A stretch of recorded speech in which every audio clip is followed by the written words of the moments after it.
Bonjour à tous et bienvenue sur ma chaîne. On est aujourd'hui à Disneyland Paris et nous allons voir la fabrique des rêves de Minnie. Ça a démarré hier.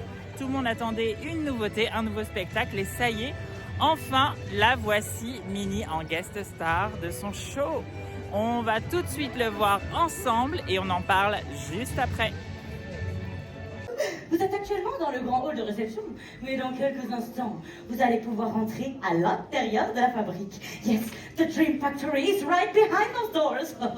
The Dream Factory. Tu vois, tout va bien. Bien. Pouvez-vous me dire où on en est avant que nos visiteurs n'arrivent? Bienvenue à la fabrique des rêves de Minnie.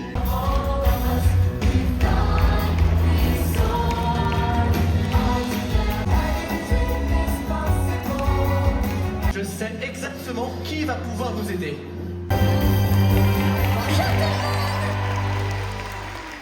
Minnie, thank you for coming so quickly. On va avoir besoin de renforts.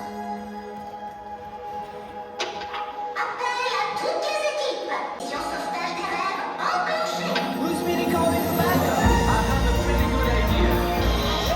Tic tac, here we are. Happy to help. Rescue Rangers. Here we go spinning. All the time grinning. Everybody's splendid. So glad I befriended this beautiful butterfly.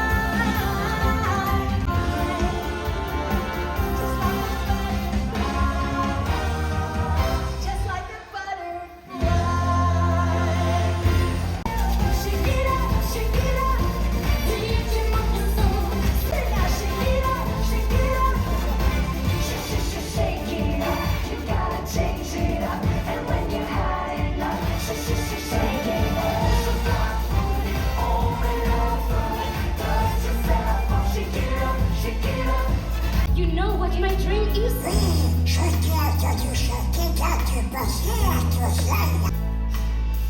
Ne sois pas timide, Piper. Si ton rêve c'est de chanter, il faut te lancer. Et je connais la personne parfaite pour ça. Tous les refrains, les couplets que j'ai écrits en secret.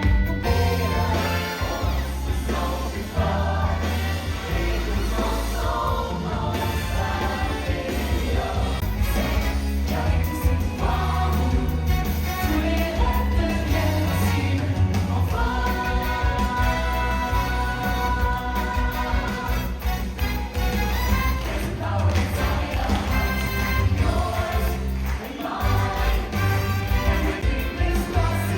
Dreaming is the best. Anything is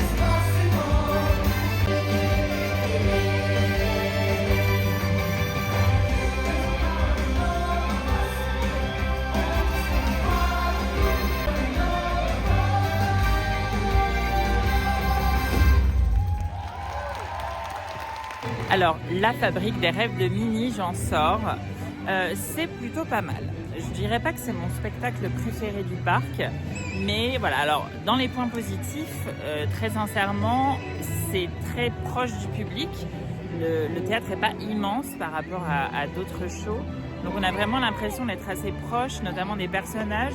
Donc, il y a Tic et Tac, il y a Daisy, il y a forcément Minnie. Il y a Donald, voilà. Donc c'est vrai que c'est assez affectif parce qu'en plus les personnages descendent un petit peu dans le public, donc il y a vraiment cette proximité qui est très chouette.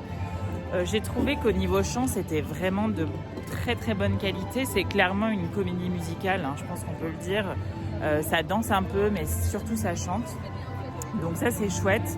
Il y a beaucoup d'effets aussi, il y a des bulles, il y a de la fumée, c'est très immersif. Donc de ce point de vue, je pense que c'est vraiment assez réussi. Bon, l'histoire c'est marrant parce qu'elle rappelle un petit peu les derniers Disney. Alors on a ces petites billes, des petites boules qui incarnent les rêves. Ces gens qui, voilà, comme on avait dans les sentiments, dans les Disney qu'on aime. Je pense malgré tout que, en tout cas à mon sens, il y a un petit peu de manque de variété, c'est-à-dire qu'il y a trois séquences, et ces trois séquences qui sont quand même assez proches les unes des autres. Je me suis un tout petit peu ennuyée, voilà. Mais malgré tout, j'ai trouvé que visuellement, c'était très réussi, donc je le recommande. Ça reste pour moi assez inférieur à Together, ça reste inférieur à Mickey le Magicien, mais c'est un chouette show et je pense que ça vaut quand même le coup. Voilà, pour les enfants évidemment c'est chouette parce qu'il y a les personnages et puis comme je vous dis, comme c'est très immersif, on est vite dedans. Voilà, donc c'est sans doute pas le spectacle le plus prioritaire, mais par contre si vous aimez le chant, si vous avez envie de quelque chose d'un peu pétillant, allez-y, ça vaut quand même le coup et c'est plutôt sympa. Je vous dis à bientôt sur ma chaîne et n'hésitez pas en commentaire à me dire ce que vous avez pensé de Minnie et la Fabrique des Rêves si vous y êtes déjà allés. À bientôt!